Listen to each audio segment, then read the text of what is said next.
తద్వారా రాష్ట్రము దేశం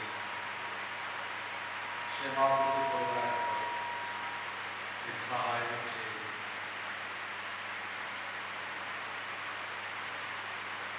ఓ తండ్రి, మీ నామం పెట్టబడిన బిడ్డలు కరుణించి మేలు చేయండి. మా సమయం కొంతైనా ఆశీర్వాదకరంగా యేసు నామమున ప్రార్థిస్తున్నాము.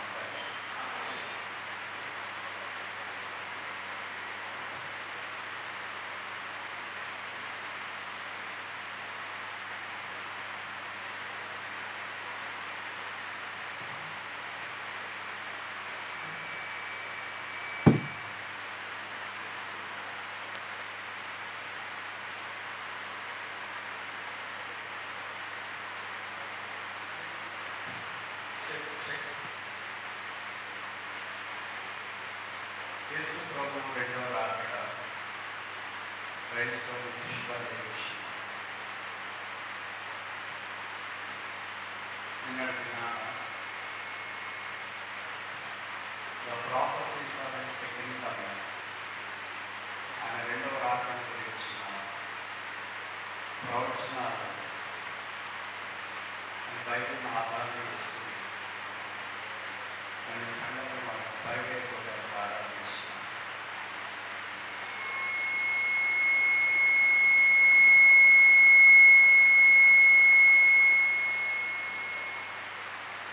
ఈ రాత్రి the pictures of the second coming,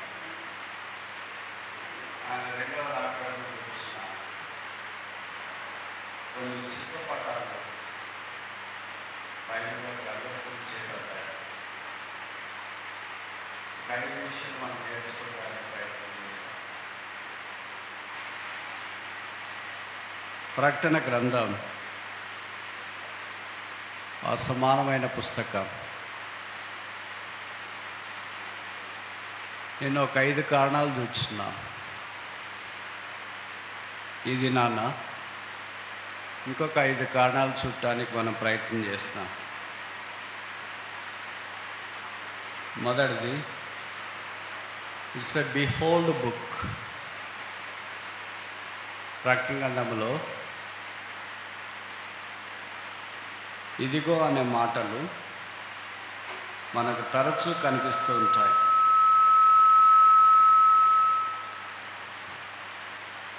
ఒకటి 7 అదే పదమే, దాకా మనం చదువుకున్న వాక్యంలో కూడా అదే కనిపిస్తూ ఉంటుంది. ఇదిగో అంటే స్పెషల్ అటెన్షన్, కొంత ప్రత్యేకమైన గమనము, దృష్టి కేంద్రీకరించాలని చెప్పబడుతుంది. రెండవది, ఇట్స్ ఎ బ్లెస్డ్ బుక్. అది ధన్యకరమైన సంగతులను గురించి రాసినారు. మొదటి అధ్యాయంలోనే ఈ ప్రవచన వాక్యము చదివేవాళ్ళు, వినేవాళ్ళు, గైకొనేవాళ్ళు ధన్యులు. మరలా ధన్యులు అనే మాట ఈ పుస్తకంలో మనకు కనిపిస్తుంది. నాకు తెలిసి కొత్త నిబంధన అంటేనే ధన్యులు అని అర్థం. ఎందుకు ఎలాగ చెప్పగలుగుతున్నారు మీరు అని అంటే, కొత్త నిబంధన తెలిసిన వెంటనే మొదటి పుస్తకం మత్తయి సువార్త 5వ అధ్యాయంలో ధన్యులు అని యేసుప్రభు చెప్పాడు. ఆఖరి పుస్తకం ప్రకటన గ్రంథము, ఇక్కడ కూడా ధన్యులు అని చెప్పబడుతుంది. కనుక యేసును అంగీకరించిన వారు బ్లెస్డ్ పీపుల్, ధన్యులైన వారు. దానికి తెలుగులో చెప్పాలంటే, ఇంకా భాషలో చెప్పాలంటే భాగ్యవంతులు, సంతోషం కలిగిన వారు, సమాధానం, నెమ్మది కలిగిన వారు అని అర్థం. యేసుప్రభు యందు విశ్వాసం ఉంచిన వారు ధన్యులుగా పరిగణించబడిన సంగతి వాక్యం మనకు తెలియచేస్తుంది. ఈ ధన్యతలోనికి ప్రతి మానవుడు రావాలని దేవుని యొక్క ఉద్దేశం. అందుకే హృదయ శుద్ధి గలవారు ధన్యులు ఎవరి పాపాలు క్షమించబడతాయో వారు ధన్యులు. ఎవరి మనస్సు యేసు ప్రభు మీద ఆనుకుంటుందో వారు ధన్యులు.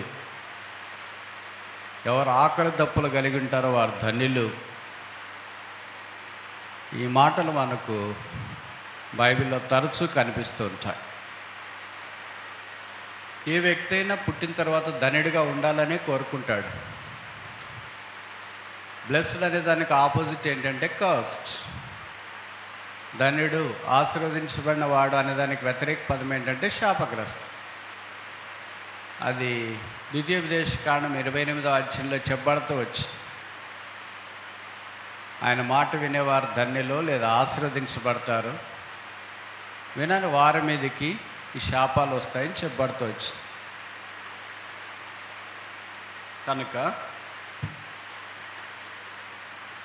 యేసు ప్రభువెందు విశ్వాసం ఉంచుట కొత్త నిబంధనలో ధన్యత, ఆశీర్వాదం.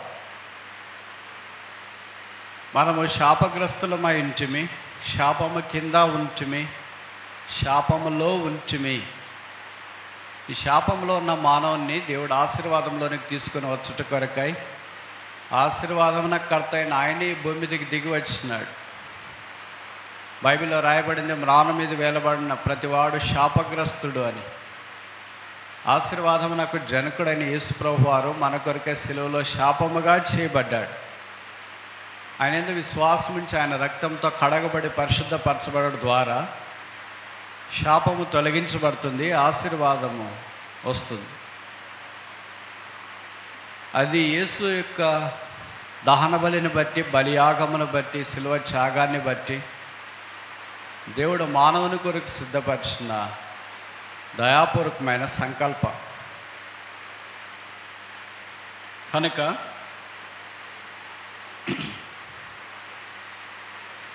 ఈ ప్రకటన గ్రంథం అసమానమైందంటానికి 2 కారణాలు చూస్తున్నాం. It's a behold book. ఇదిగో అనే మాటలు తరచూ కనిపించే పుస్తకం. రెండవది, ఇట్స్ ఎ బ్లెస్సెడ్ బుక్, అంటే ధన్యతల గురించి రాయబడిన పుస్తకం. మూడవది, ఇట్స్ ఎ బ్యూటిఫుల్ బుక్, రమ్యమైన పుస్తకం. అంటే మరీ చిన్నగా లేకుండా, మరీ పెద్దగా లేకుండా, మరీ శాపమే చెప్పకుండా, మరీ ఆశీర్వాదమే చెప్పకుండా, అన్ని సంగతులను కలబోసి సమపాళ్లలో అందించిన తీరు అమోఘం. ఒకే రంగుంటే చూడటానికి ముచ్చటగా కనిపించదేమో కానీ 7 రంగులు సమపాళ్లలో కలిపి దాంతో నేయబడిన ఒక వస్త్రం ఉంటే ఎంత అందంగా ఉంటుందో. పరిశుద్ధాత్మ దేవుడు కూడా ఈ పుస్తకాన్ని అలాగ రాస్తూ వచ్చినాడు. భూమిని, పరలోకాన్ని సంబోధించినాడు. దేవుని ఆశీర్వాదాన్ని, శాపాన్ని జ్ఞాపకం చేస్తున్నాడు. దేవుని పిలుపును, తీర్పును తెలియజేస్తున్నాడు. నిత్య అగ్ని, నిత్య పరలోక రాజ్యాన్ని జ్ఞాపకం చేస్తున్నాడు. కొత్త భూమి, కొత్త ఆకాశం, ఈ సంగతులన్నీ తెలియజేస్తూ మనముల మంటి వారిని పరలోక రాజ్యం, బంగారు వీధుల్లో తిరిగే దగ్గరికి తీసుకుని వెళ్తున్నాడు క్రమేణా. అందుకే ఇట్స్ బ్యూటిఫుల్ బుక్. నాలుగవది, ఈ పుస్తకం యొక్క ప్రశస్తి ఏంటంటే ఇట్స్ ఎ బ్యాటిల్ బుక్. యుద్ధాల గురించి, తీర్పుల గురించి, ప్రజలకు కలగబోయే శ్రమలను గురించి మరలా చెప్పబడుతూ వచ్చింది.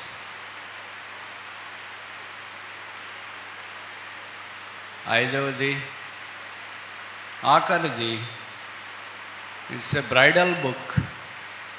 పెళ్లి కూతురు గురించి వ్రాయబడిన సంగతి మనకు పరిచయం. గొర్రెపిల్ల వివాహ మహోత్సవ సమయము వచ్చును. మీకు తెలుసు కదా, పెళ్లి చేసుకున్న ప్రతి ఒక్కళ్ళు, మందిరంలో చేసుకున్న వాళ్ళు ఈ పాట వినకుండా పెళ్ళిళ్ళు అయిండదు. చేసిన వాళ్ళు కానీ, చేసుకునేవాళ్ళు కానీ, వచ్చిన వాళ్ళు కానీ ఆ పాట పాడితేనే ఆ పెళ్ళి కళ అన్నట్లుగా దేవుని యొక్క భవిష్యత్తు జ్ఞానంలో సంఘాన్ని పెళ్లి కుమార్తెగా ఎలాగ ప్రభు సిద్ధపరుస్తున్నాడో అలాగ ప్రభుతో ఎలాగో సంఘం కలవనై ఉన్నదో తెలియజేసే సంగతులు. కనుక ఈ 5 సంగతులను బట్టి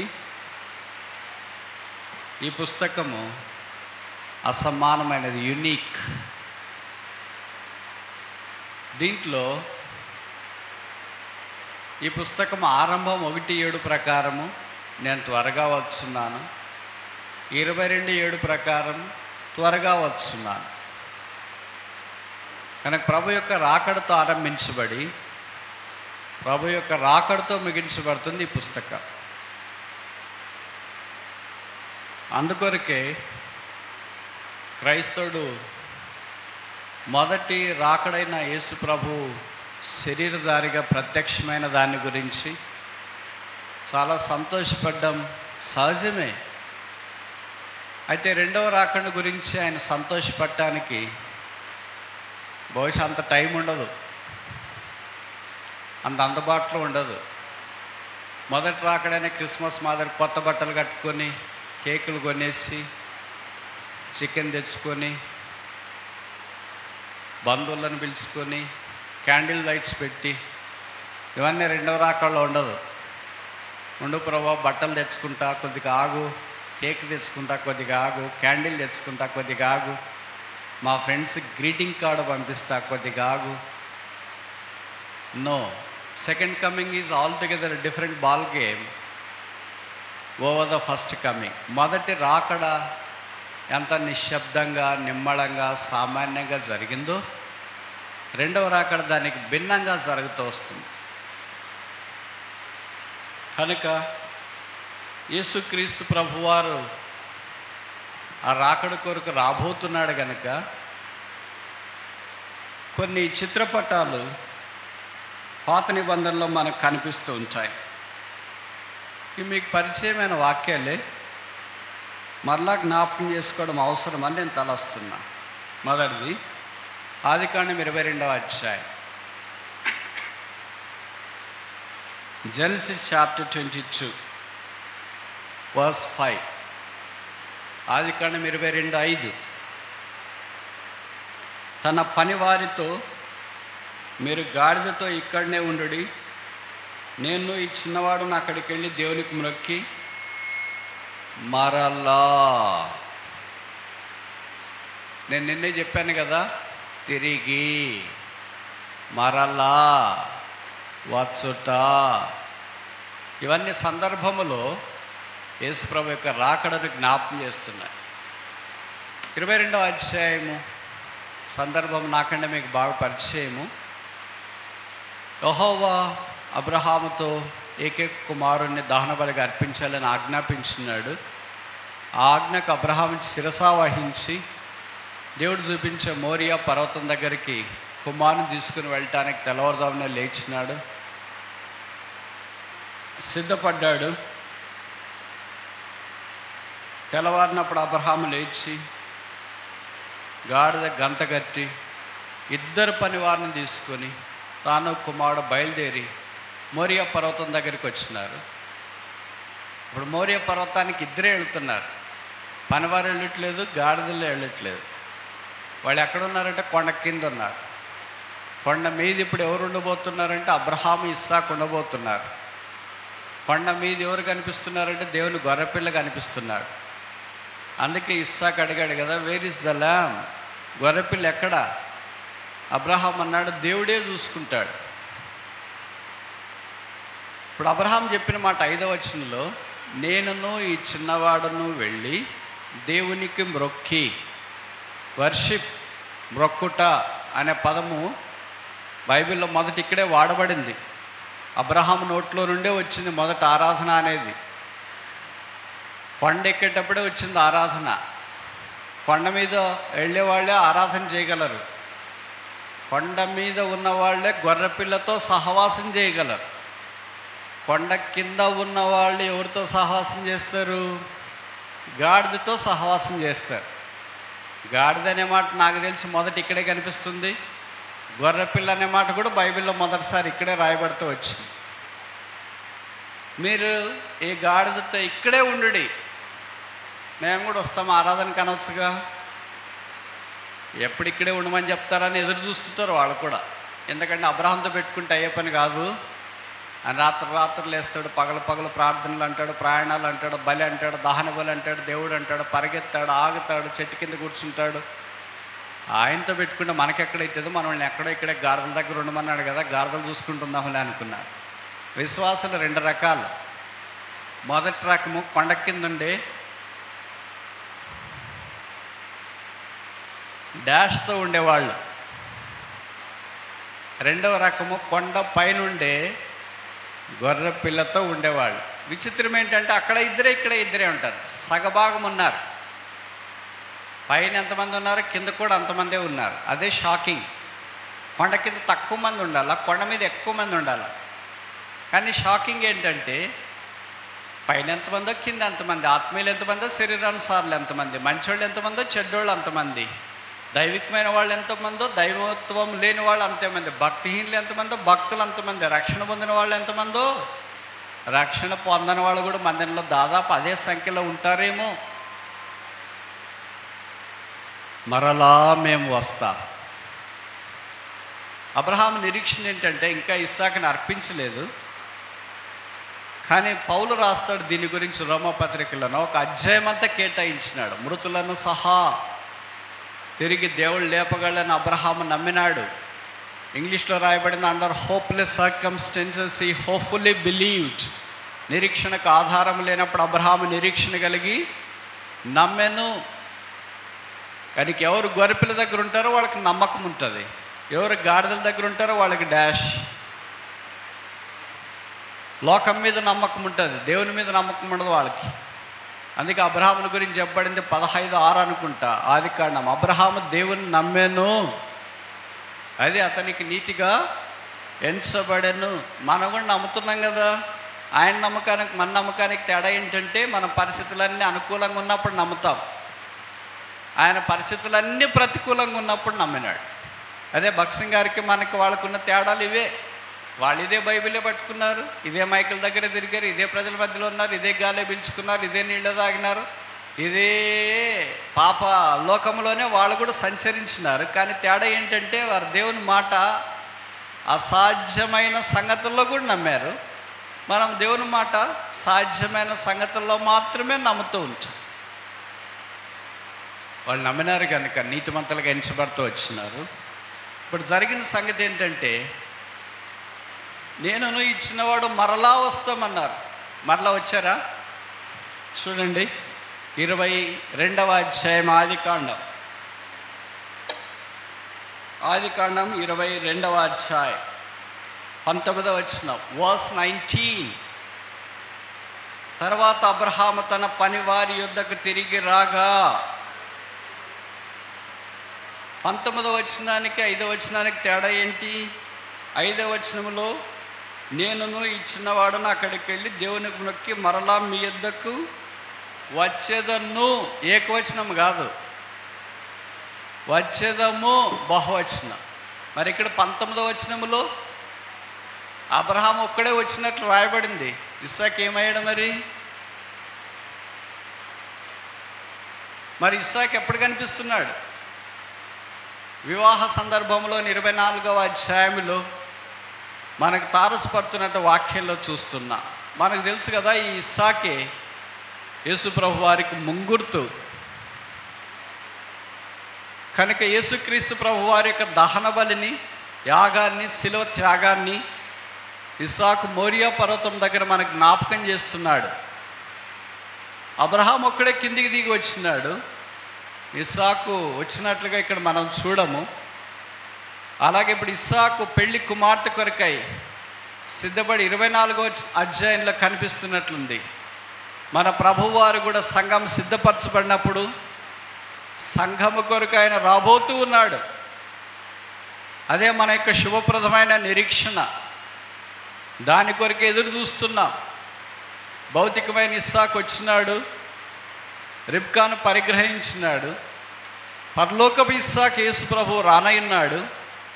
సంఘం అనే ఈ రిబ్కాను, ఈ సులమితిని, పెళ్లి కుమార్తెను, ఈ నిష్కలంకురాలైన పావురాన్ని, ఈ ప్రియురాలని, ఆయన ఒక్క శరీరమైన ఈ సంఘాన్ని ఆయన పరిగ్రహించిన ఉన్నాడు.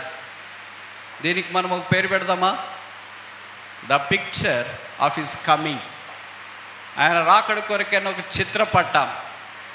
ఇస్సాకు తప్పక ఎలాగొచ్చినాడు, పరలోకపు ఇస్సాకైన యేసు ప్రభువారు కూడా తప్పక రాబోతున్నాడు. ఆయన రాకడ ఆలస్యమైన ఆయన రాకడ జరగకుండా ఉండేది కాదు. రెండవ చిత్రపటము రూతు గ్రంథము 3వ అధ్యాయం. రూతు గ్రంథము 3వ అధ్యాయం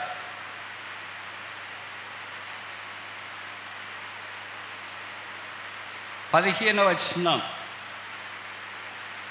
లేదా 14 చదువుతా. Ruth chapter 3 verse 14.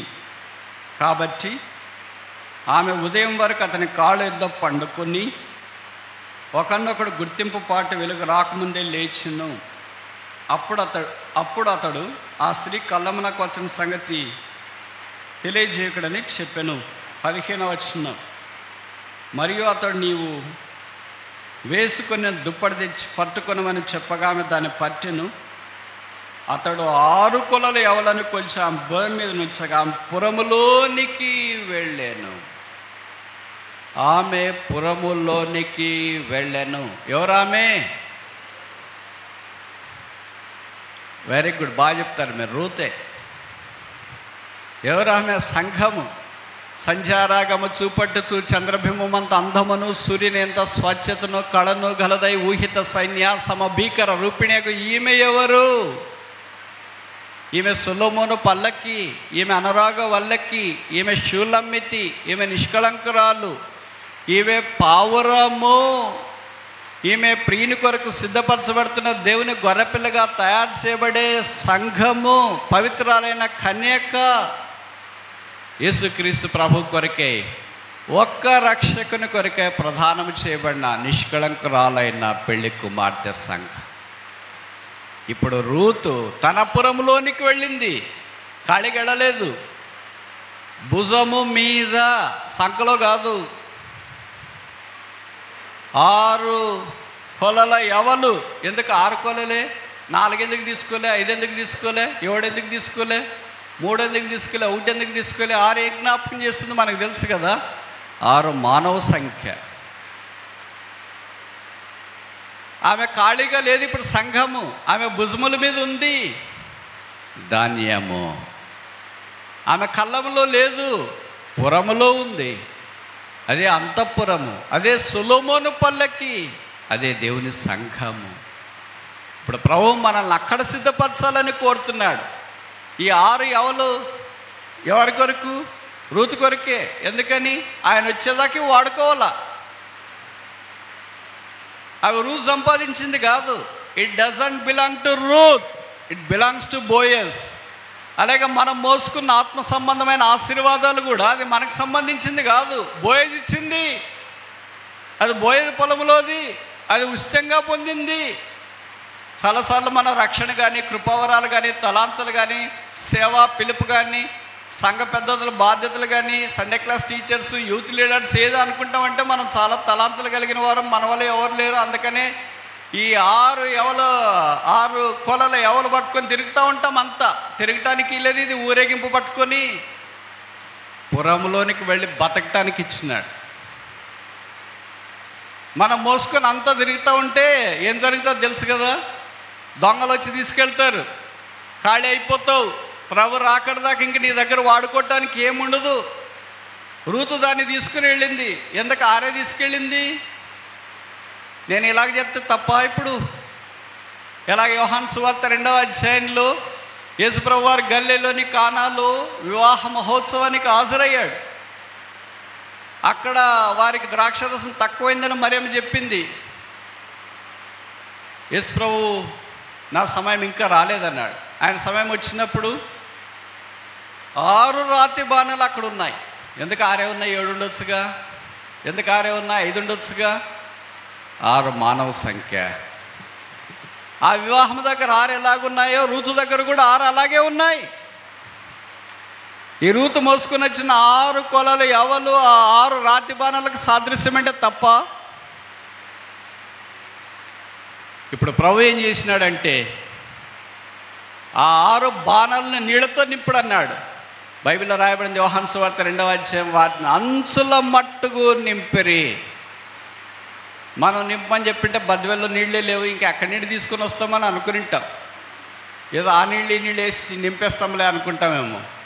వాళ్ళు వాటిని అంచుల మట్టుకు నింపిరి. వాళ్ళకి నీళ్ళు చాలా కష్టం అక్కడ, కానీ ఎలాగో అంచుల దాకా నింపినారు. ఇప్పుడు ఆ నీళ్లు ద్రాక్షరసముగా యేసు ప్రభు మార్చినాడు. ఇక్కడ మీరు గమనించాల్సిన సంగతి ఏంటంటే, బాణాల్లో ఏమిస్తాము?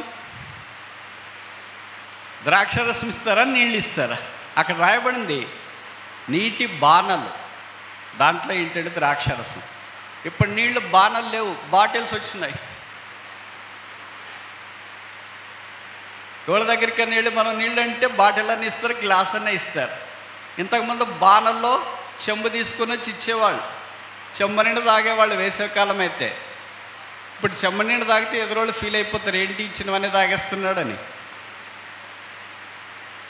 నీళ్ళే అలాగూ ప్రెషస్ కమాడిటీగా మారితే ఆ నీళ్లను ఇప్పుడు ఊహించండి, మీరు ఇలాంటి అకేషన్కి వచ్చినారు, మీకు నీళ్ళు ఇచ్చేదే కష్టం అనుకోండి. అలా కాకుండా బాటిల్లో అందరికి ఒక్కొక్క బాటిల్ నీళ్ళు ఇస్తే అబ్బా ఏం జరిగింది అక్కడ మీటింగ్లో అని అనుకుంటారు కదా. అలా కాకుండా ఇప్పుడు మీటింగ్ అయిన తర్వాత మీకు అనౌన్స్ చేశారు అనుకోండి, బయట బాణాలు పెట్టినాము. ఎన్ని బాణాలు అంటే చాలా బాణాలు పెట్టినాము. కొన్ని బాణాల్లోన మజ్జిగ ఉన్నాయి, కొన్ని బాణాల్లోన కొబ్బరి బొండ నీళ్లు ఉన్నాయి, కొన్ని బాణాల్లోన నీళ్ళు ఉన్నాయి. మీరు ఏది కావాలంటే అది తాగొచ్చు అంటే ఏమనుకుంటారు మీరు? మీటింగ్ అంటే అది బ్రదర్. నీళ్లు పోసినట్లు పోసారు మజ్జిగ, నీళ్లు పోసినట్లు పోసారు కొబ్బరి బొండాలు. ఇంకోటి మర్చిపోయినా, ఇంకా కొన్ని బాణాలు పెట్టినామో దాంట్లో చెరుకు రసం పోసినామా. నాకు తెలిసి భోజనం లేకుండా బాణాలు చుట్టే తిరుగుతారు అనుకుంటా విశ్వాసులంతా. ఒక గ్లాస్ ఇది, ఒక గ్లాసు మజ్జిగ, ఒక గ్లాసు కొబ్బరి బొండలు, ఒక గ్లాసు చెరుకు, మళ్ళీ అట్లా వాళ్ళతో మాట్లాడి మళ్ళీ వచ్చేసింది భోజనం. ఇంకేం తినబుద్ధి కాదు, ఇదే సరిపోయింది. బాణాల్లో ఎవరిస్తారండి? ఒక్కడే, ఆయన పేరే యేసుక్రీస్తు ప్రభు. మనుషుడు దేంట్లో ఇస్తాడండి? బాటిల్స్. దేవుడు దేంట్లో ఇస్తాడు? బాణాలు. That is God. రూతు పరిగెరుకునింటే ఎన్ని ఏరుకునింటుంది? ఏదో చీర 2 చీరలో పట్టుకుని అన్ని ఏరుకునింటుంది, భుజం మీద మోసుకుని అన్ని ఏరుకోలేదు. కానీ బోయేజ్ ఆమెకి భుజం మీద మోసుకుని అంత ఇచ్చినట్లు వాక్యంలో మనం చూస్తూ ఉన్నాం. ఎందుకంటే ఆమె ఆయనకు కాబోయే భార్య. ఆత్మీయమైన పరలోకపు రూతైన మనం కూడా రూతు వలె మోయాబిరాలు నిరాకరించబడిన వారు, ఏ బంధుత్వం లేని వారు, ఎవరు పరిచయం లేని వారు. రూతు అదే అంటుంది కదా, పరదేశినైన నాయళ్ళ కటాక్షం దయచూపటానికి ఏమి మీరు నాలో చూచారు? What you have seen in me that I may found favour in thy sight. నీ దయలో నేను నొందుట కొరకు, లేదా నీ దయ నొందటానికి, నీ కటాక్షం పొందటానికి నేను ఎంతటి దాను. ఇదే నేను ఇలాగ చెప్తే బహుశా తప్పు కాదనుకుంటా. హోషేయ గ్రంథం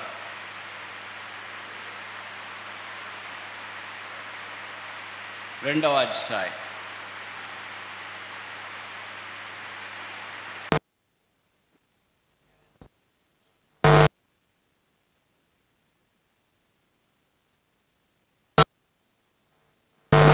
'నీతిని బట్టి తీర్పు తీర్చుట వలన, దయా దాక్షిణ్యములు చూపుట వలన నిన్ను ప్రధానం చేసుకుందును.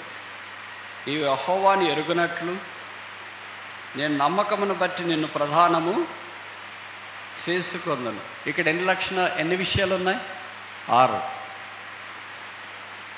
రూతు మోసుకొని వచ్చిన 6 కొలలు ఎవలు హోషేయ 2:19-20 రాయబడినాయి అంటే తప్ప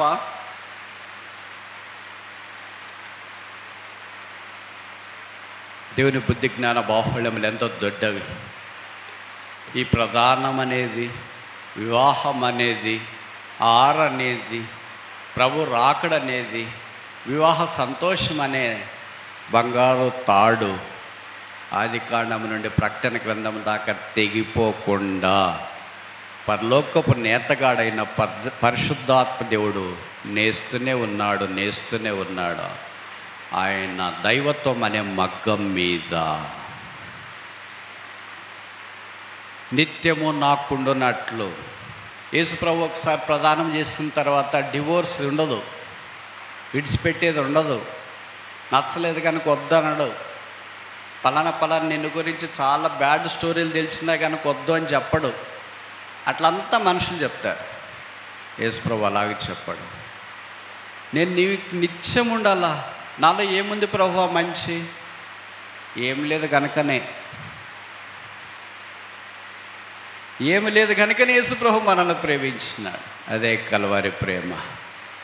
ఒక నీతిమంతుడి కొరకు ఒక నీతిమంతుడు చనిపోవటానికి తెగించవచ్చు, మంచివాని కొరకు మంచివాడు చనిపోవటానికి తెగించవచ్చు. ఒక దుర్నీతిమంతుని కొరకు నీతిమంతుడు ఎలాగ చనిపోతాడు?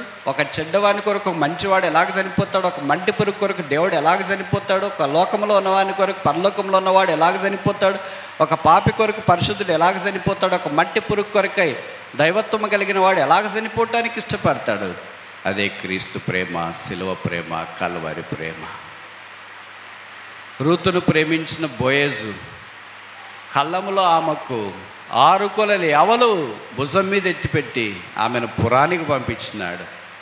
కళ్ళమైన సిలువ దగ్గర పరలోక బోయేజు మన కొరకే వేలాడదీయబడి రక్తము కార్చి చనిపోయి సమాధి చేయబడి తిరిగి 3వ దినాన్ని లేచి పాప క్షమాపణ మన హృదయంలో అనుగ్రహించి మనల్ని ఇప్పుడు పరమగీతంలో చెప్పబడింది 2వ అధ్యాయం, he leaded me into the banqueting hall his banner over me was love. అతడు నన్ను విందుశాలకు తోడుకొని పోయాను, నా మీద ప్రేమను ధ్వజముగా ఎత్తాను. ఎవరిని తోడుకొని పోతారు? తోడుకొని పోయేది వేరే, తోలుకొని పోయేది వేరే. ఎవరిని తోలుకొని పోతారు? ఎవరిని తోలుకొని పోతారు? మీ ఊర్లో తోలుకొని పోతారా? ఉదయాన్నే తోలుకొని పోతుంటారు. బర్రెల్ని, గాడిదల్ని, మేకల్ని, వీటన్నిటిని తోలుకొని పోయేది. తోడుకొని పోయేది ఎవరిని? పెళ్లి కూతుర్ని. మీకు తెలుసు కదా, ఇలాంటి ఒక పెద్ద ఫంక్షన్ హాల్లో వివాహం జరుగుతూ ఉంటే ఎంత పెద్దోళ్ళు కూర్చున్నా పర్వాలేదు. ఇప్పుడు ఇక్కడ లీడ్ చేసే బ్రదరు, పాస్టర్ గారు చెప్తారు, ఇప్పుడు పెళ్లి కూతురు మన మధ్యకి రాబోతుంది, అందరు లేచి ఘనముగా ఆమెకు స్వాగతం పలుకుతామంటే లేయటానికి శాతగాని వాళ్ళు కూడా లేస్తారు. అదేం విలువో అర్థం కాదు, అదేం గొప్పతనమో అర్థం కాదు. ఎంత ముసలోళ్ళైనా, ఎంత చేతగాని వాళ్ళైనా వాళ్ళ ఇంట్లో పొరపాటును కూడా లేరు. కానీ పెళ్లి కూతురు యొక్క ఘనత అలాంటిది.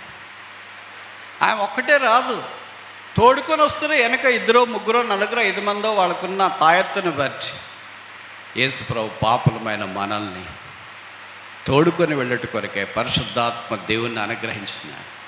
ఆయన మనల్ని తోడుకొని వెళ్ళటానికి సిద్ధంగా ఉన్నాడు. దీనికి మనం ఒక పేరు పెడదామా? రూతు బోయేజ్ లెక్క చిత్రపటం, the claim of his coming. ఆయన రాకడను గురించిన వాస్తవికత. 3వది చూస్తామా?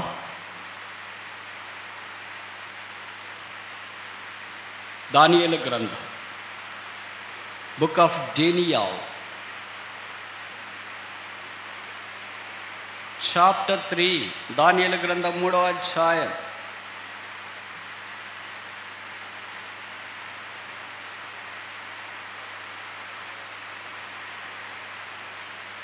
దానియేలు గ్రంథము 3వ అధ్యాయం.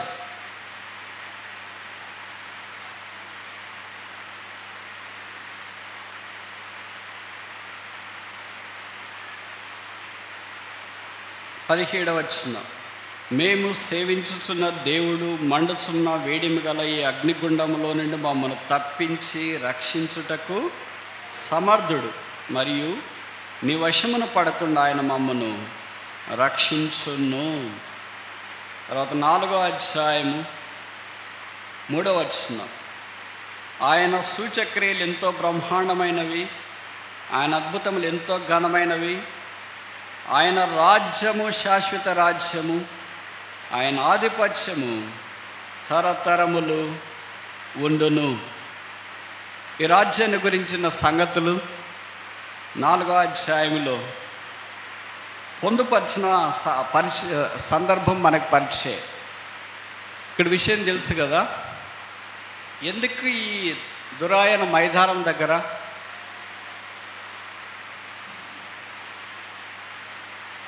ఒక ప్రతిమ ఉంచి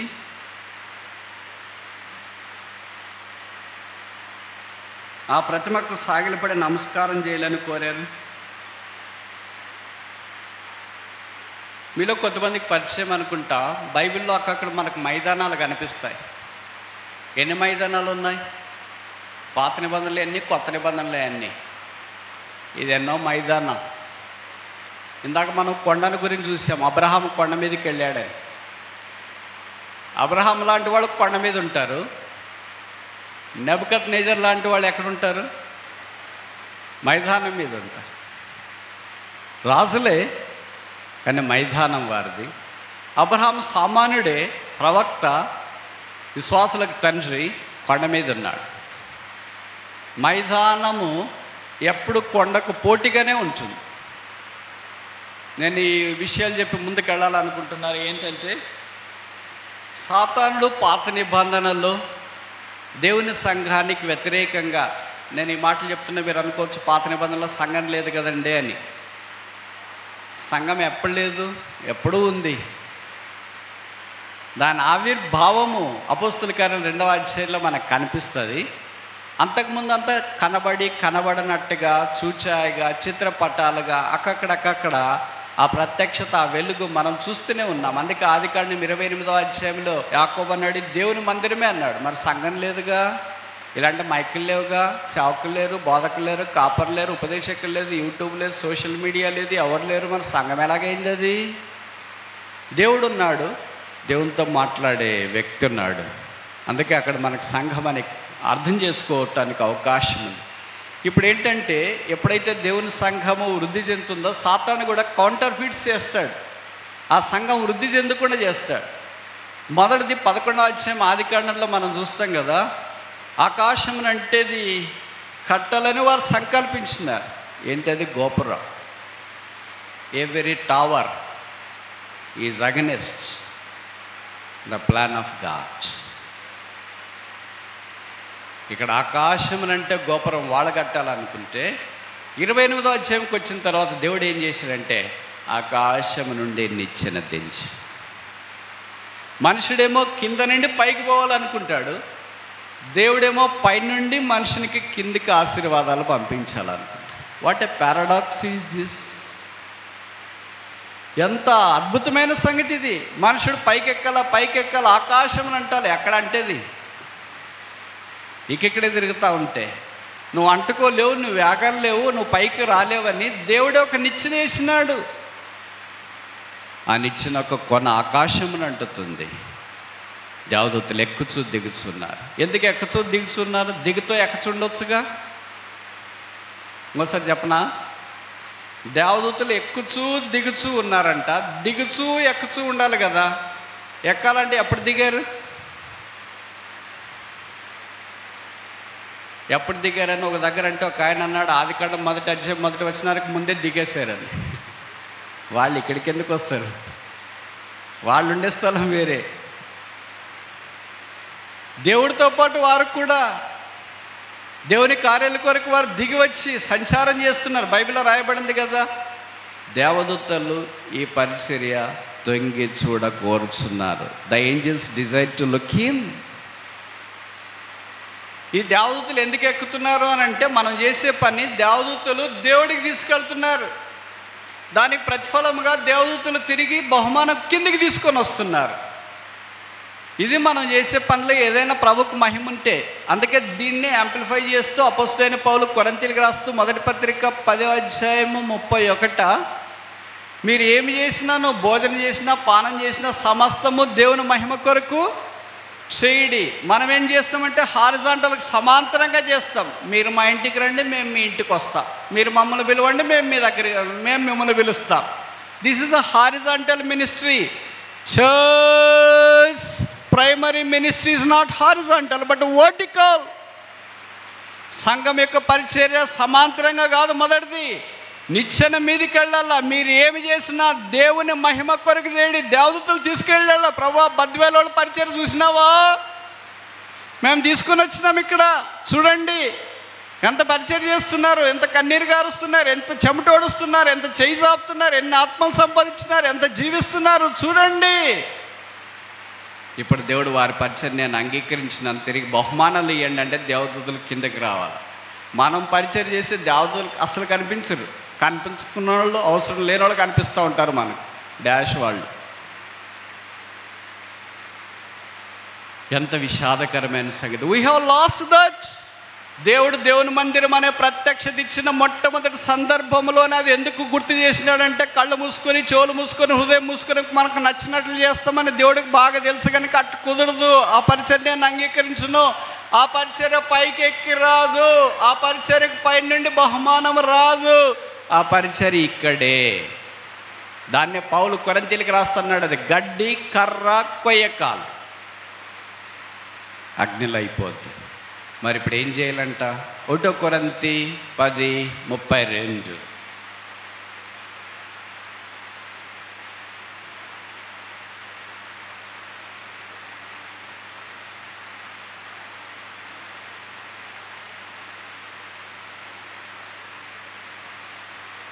కొరింథీయులకు రాసిన మొదటి పత్రిక 10:32.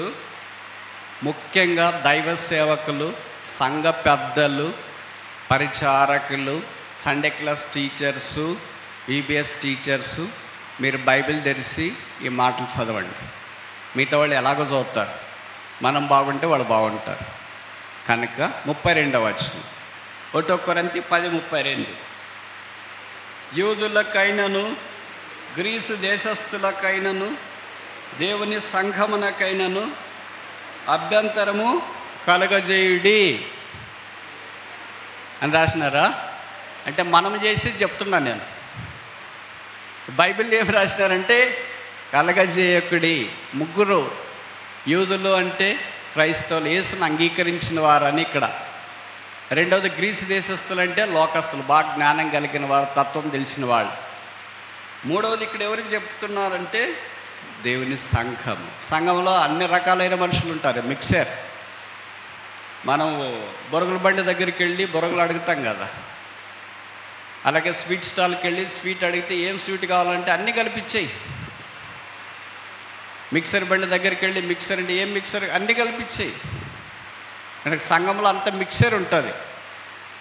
వీళ్ళు ముగ్గురికి, ఆత్మీయులకి లోకస్తులకి, ఈ రెండు కలిసిన స్థలమున్న సంఘానికి అభ్యంతరము.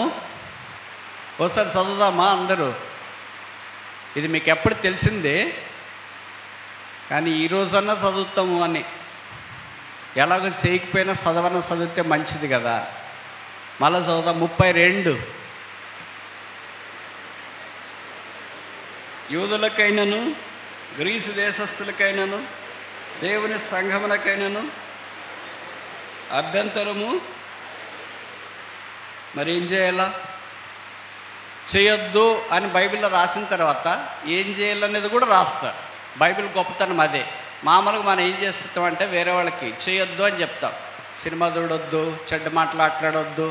మరి ఏం చేయాలా అంటే మన దగ్గర జవాబు ఉండదు.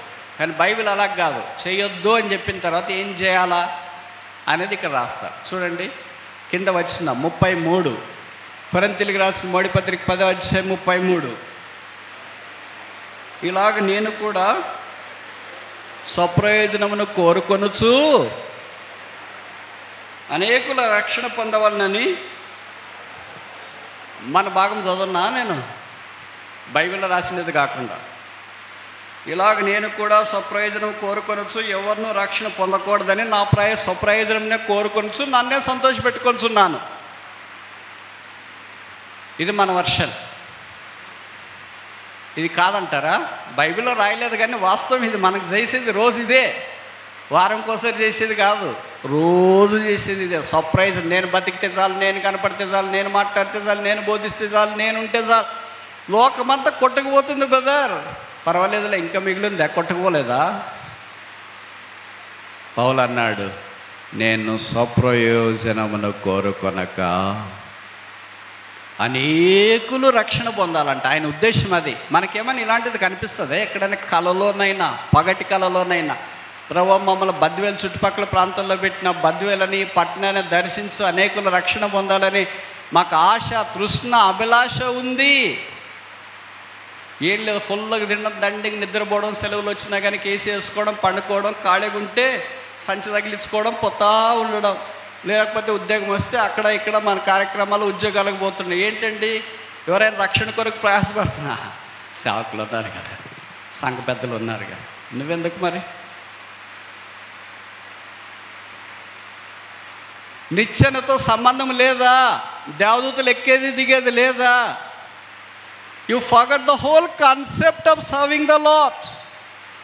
ప్రభువును మనము దేవుని మందిర ఆవరణములో నిచ్చెన ద్వారా మాత్రమే సేవిస్తాం. If there is no ladder, there is no ministry at all. నేను చెప్పే మాటలు ఇప్పుడు అర్థమవుతున్నాయి అనుకుంటా. ఇప్పుడు మన భాగంలోనికి రావడానికి ప్రయత్నం చేస్తాం. ఇలాగ పైకి మన పరిచయం పోయి పైనుండి బహుమానం రావాలని దేవుని ప్రణాళిక అయితే, సాతాను ఏం చేస్తున్నాడంటే పైకి గోపురం కట్టాలనుకున్నాడు. కట్టాడా? బైబిల్లో రాయబడింది, వారు భాషలు తారుమారైపోయినాయి, వారు ఎవరి దారిన వాళ్ళు అక్కడి నుండి వెళ్ళిపోయారు. బాబేల్ కలవరము. Every attempt of devil to reach God by their own selfishness is nothing but Babel. మనుష్యుడు తన ద్వారా పేరు సంపాదించుకోవాలని చేసే ప్రతి ప్రయత్నము బబులోనే. Every attempt that includes prayer, preaching, Sunday class, VBS, serving the Lord, eldership, name it any authority. పేరు సంపాదించుకోవాలని చేసే ప్రతి ప్రయత్నం బబులోనే. ఏ స్థలంలోనైతే యాకోబు వలె ఇది భయంకరము, this is terrible, house of the Lord, the church is terrible. ఇది నాకు తెలియకపోయేనే. అలాంటి అవగాహనతో మనం సేవ చేసినప్పుడు దేవుడు యాకోబును ఆశీర్వదించినట్లు మనల్ని కూడా ఆశీర్వదించాలని కోరుతాం. ఇప్పుడు ఇది మొదటి ప్రయత్నం. ఇది ఆదికాండం 11వ అధ్యాయం. ఇప్పుడు 3వ అధ్యాయంకి వచ్చినాడు దానియేలు. మైదానం మీద ఒక పెద్ద ప్రతిమ తయారు చేయించినాడు, దానికి మొక్కాలని కోరుతూ వచ్చినాడు. 3వ తర్వాత నేను చెప్తానికి ప్రయత్నం చేస్తా. ఇప్పుడు అక్కడ ప్రతిమ మొక్కడమా అది కాదు, ఒక కాన్సెప్ట్. అక్కడ సైతాన్ యొక్క కాన్సెప్ట్ ఏంటంటే లోకానికి అంతటికి నిజ దేవుడు లేడు అని చూపించాలని. అందుకనే కదా ఆ తర్వాత రాజు చెప్పిన మాట, దేవుని మహాక్రియలు అద్భుతమైనవి, ఆశ్చర్యమైనవి, ఆయన రాజ్యం అంతము లేదు, ఆయన భూమి మీద ఒక దినాన్ని రాబోతున్నాడు. దయాప్రాప్తురాల నీకు శుభం, దేవుడు నీకు తోడైనాడని లూకా సువార్త 1వ అధ్యాయంలో గాబ్రియల్ దూత మరియ దగ్గరికి వచ్చి చెప్పినప్పుడు అదే, నేను పురుషుని ఎరగని దాన్ని ఇది ఎలాగ జరుగును అని అంటే, ఎలాగ జరుగుతుందో చెప్పాలి కదా. చెప్తా ఉంది, పరిశుద్ధాత్మ ద్వారా నువ్వు గర్భం ధరించి కుమారుని కంటావు, ఆయనకి యేసని పేరు పెడతావు. ఆడదాకా బాగానే ఉంది. తర్వాత చెప్పబడిన మాట ఏంటంటే ఆయన రాజ్యము నాకు, his kingdom has no end, ఆయన రాజ్యము నాకు అంతము లేదు.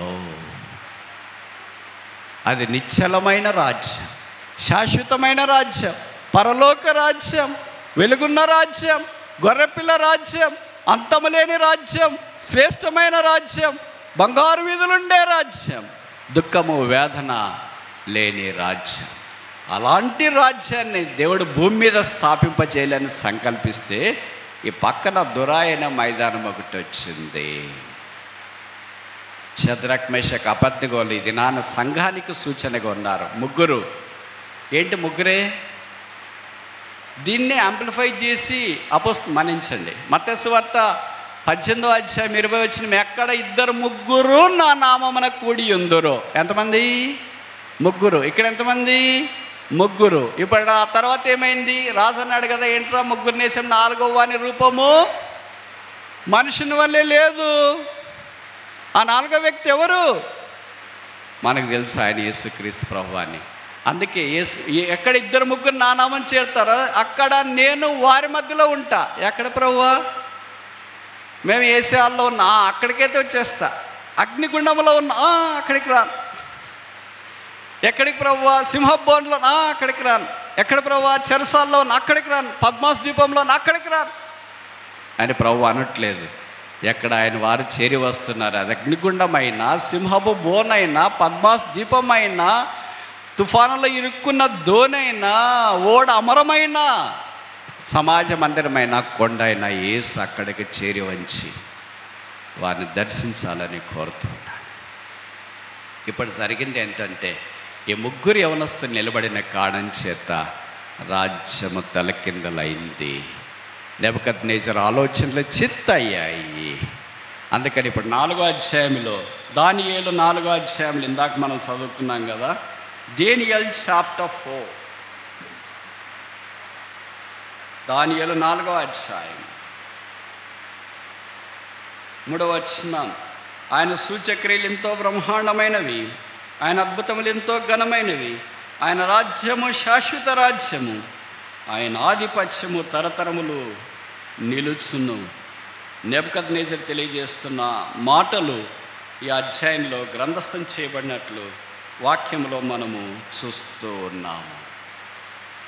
లోకరాజ్యాలన్నిటికో దినాన అంతం రాబోతుంది. యేసు రాజ్యానికి అంతం లేదు, నిశ్చలమైన రాజ్యం.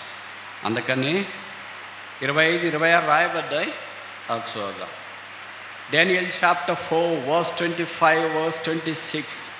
తమ యుద్ధ నుండకుండా మనుషులు నిన్ను తరుముదురు, నీవు అడవి జంతువుల మధ్య నివాసము చేయొచ్చు, పశువుల వలె గడ్డి తినదవు, ఆకాశమంచు నీ మీద పడి నిన్ను తడుపును. సర్వోన్నతులకు దేవుడు మానవుల రాజ్యము పైన అధికారి అయి ఉన్నాడనియు, తానెవనికి దాన్ని అనుగ్రహింప నిశ్చయించినో వానికి అనుగ్రహించుననియు నీవు తెలుసుకొనవలెను.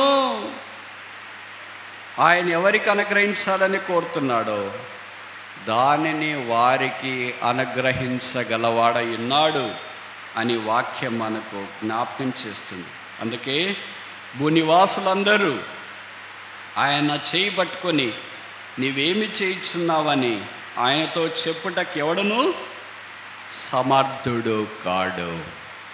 భౌతికమైన రాజ్యము అంతమవుతుంది, ఆధ్యాత్మికమైన రాజ్యము స్థిరపరచబడుతుంది. ఇది కళ, దాని భావము. నెబుకద్నెజరు నోట మాట లేదు. ఆ కారణం చేత కలిగిన సంగతి మనకు బాగా పరిచయం.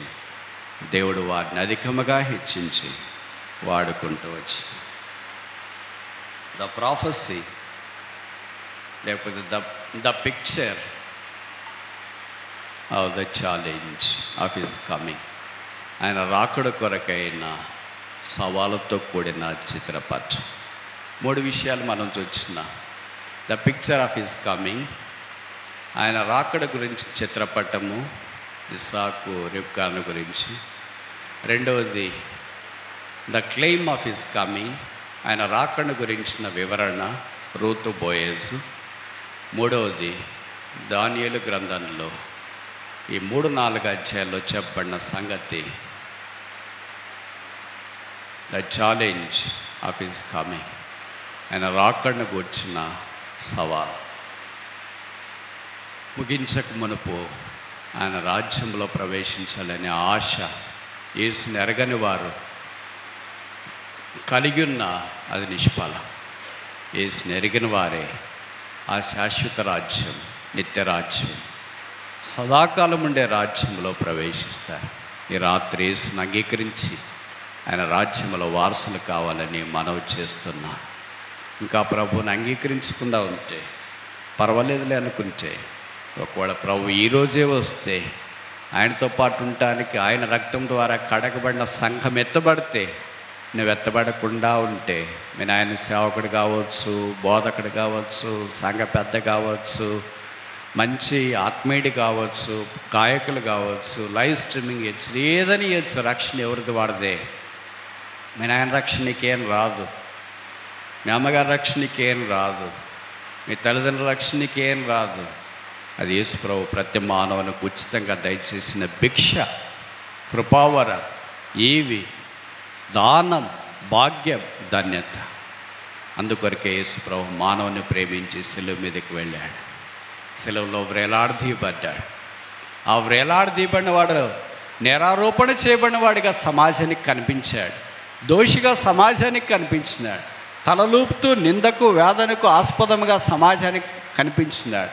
అటు ఇటు వెళ్ళేవాళ్ళు ఆ మార్గస్తులు చూచి, ఈయన ఏసైతే దిగి ఆయన రక్షించుకోవచ్చుగా, ఎడం వైపునున్న దొంగ అన్నాడు, మమ్మల్ని కూడా రక్షించవచ్చుగా, నేను రక్షించుకొని ఆయన మానవుణ్ణి రక్షించడానికి సిలువ దిగాల్సిన పని లేదు, సిలువ ఎక్కాలి. ఆయన సిలువ దిగితే ఆ సిలువ మీద మనమే వెళ్ళాలి.